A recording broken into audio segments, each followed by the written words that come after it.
What's going on, guys? Mike.mizas here, your Philadelphia realtor. Today we're going to talk to you about the 6 places that you can get cost-effective leads. These are leads that are not going to break your bank. They might not be quick, but they do close. These strategies are proven by many different realtors.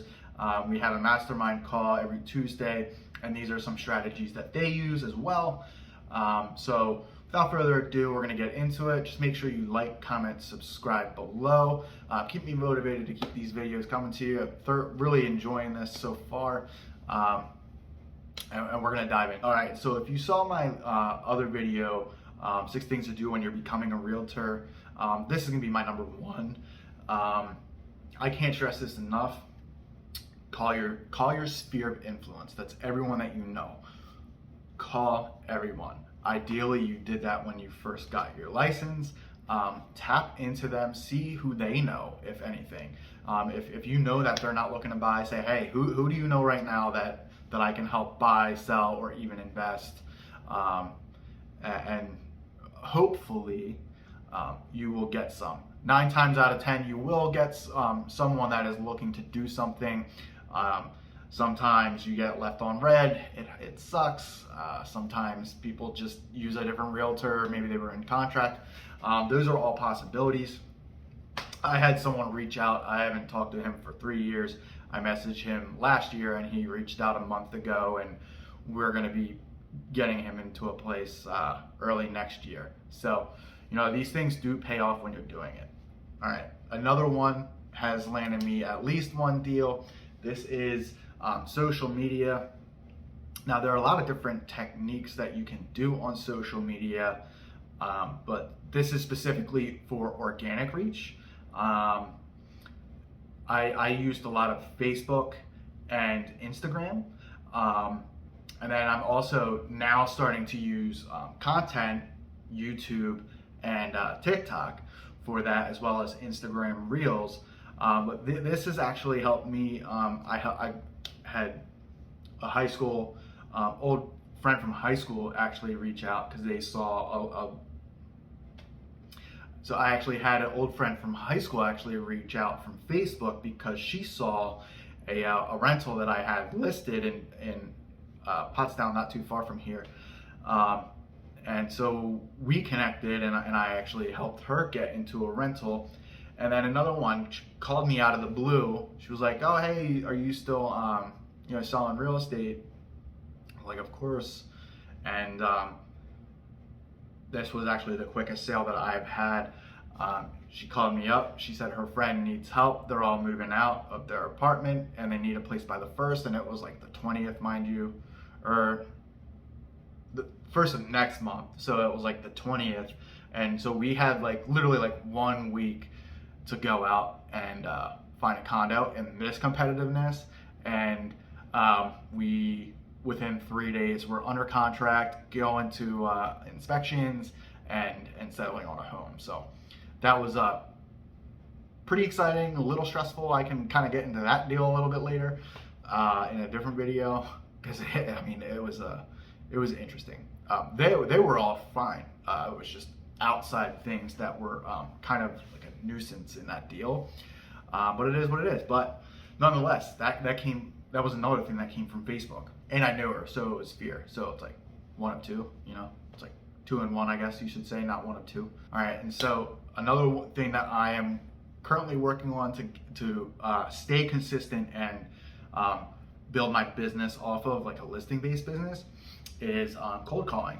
So I don't know if you're a new realtor, or if you're getting a license, or you're just looking for different opportunities. I cold call expireds. Sometimes I'll call for sale by owners. They're just a pain sometimes. They just think they're the best. But they all need our help, right? Those 2 groups of individuals literally have their hand up and say, "I want to sell my house." Now, with the current state of the market that we do have, expireds sometimes may be a little out of touch with the market, and they think that they can just get whatever they want, and that is why they expired. And, you know, I've had multiple conversations with these people, and they're like, oh, well, my agent didn't do enough. I'm like, I literally listed a condo, and in 2 days it was sold. I didn't even have to lift a finger. Like, sad reality was that it was live, and then we had showings, and then it was under contract. I mean, that was the state of the market. I don't know when you're watching this, if it's still the state of the market, I don't know. But, I mean, you know, in 2020, 2021, these expireds were out of their mind with the listing price. And then, you know, I guess I can blame the agent a little bit because they're not educating. They're just saying, yes, yes, give me the listing. Yes, give me the listing. Yes, yes. And that's definitely not something you want to do. You want to put work into it. You want to have a strategy behind it. But those are all really good leads for sale by owners and expireds. Expireds typically list a lot sooner than a for sale by owner is.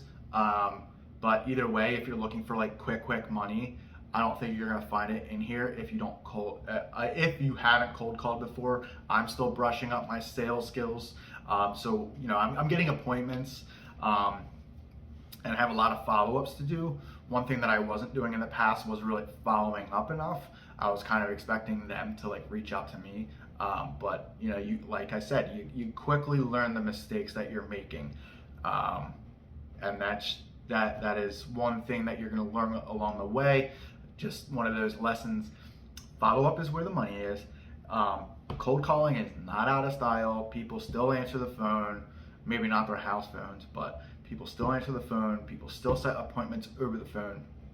I mean, it all works. It's just what works for you.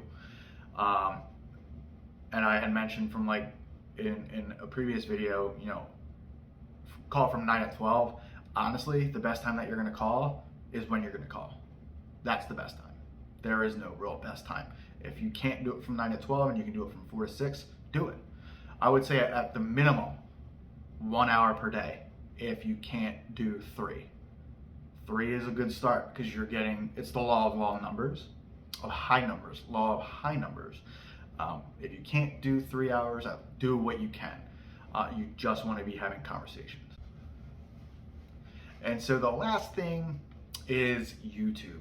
Once again, I am in a group of agents called the Agent Wolfpack. It's part of EXP. And a lot of what we're taught is about social media. There are people on there that are making a killing off of posting on YouTube. You know, as you can see, if you looked at my channel, it's pretty bare.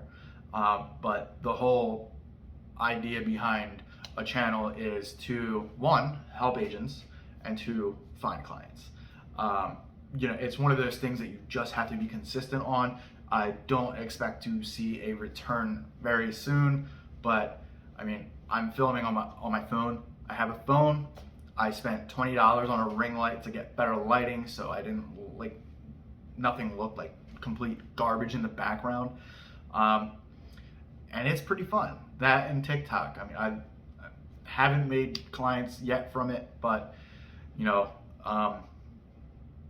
you see people reaping the benefits of doing this consistent enough, and you know, if they can do it, why can't I do it? Why can't you do it? So I would suggest doing it and getting into it and just providing value as much as you possibly can. All right, guys, that's it for this video. If you made it this far, as always, go down below and comment pink. Let me know that you're a real one that stuck it out. And we will see you on the next video.